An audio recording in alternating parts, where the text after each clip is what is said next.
आहेत की आपल्या व्यसनाचा पाया कुठे जर आपला सुरू होत असेल तर तो ह्याच वयामध्ये सुरू होत असतो. म्हणजे तुम्हाला असं वाटत असेल की मला कुठलंही व्यसन नाहीये. तुम्हाला कुठलं व्यसन आहे का?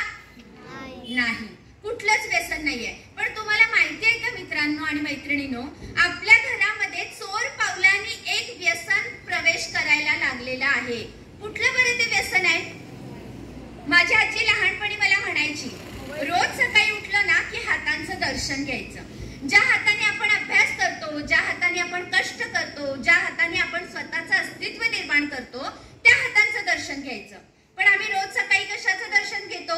आजी मला म्हणायची, कराग्रे वसते लक्ष्मी, कर मध्ये तू सरस्वती, कर मुले तू गोविंद, प्रभाते कर दर्शनम. रोज सकाळी उठलं की हातांचं दर्शन घ्यायचं. आम्ही कशाचं दर्शन घेतो? रात्री झोपताना उशाखाली एक मोबाईल ठेवला होता आणि ते मोबाईल सकाळी उठल्या उठल्या उशाखालून काढायचा.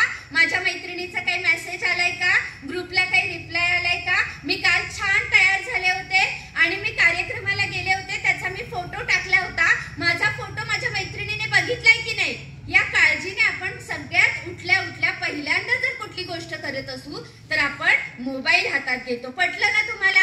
बऱ्याच जणींच्या चेहऱ्यावर हसू आलं. पटलं? कारण लहानपणी तुम्ही असं म्हटलं जायचं की 5 गोष्टी सोडणं अवघड आहे. काम, क्रोध, मोह, माया, मत्सर. 5 गोष्टी सोडणं अवघड आहे. पण आताच्या काळामध्ये त्याच्यामध्ये 3 गोष्टींची वाढ झाली आहे. काम, क्रोध, मोह, माया, मत्सर.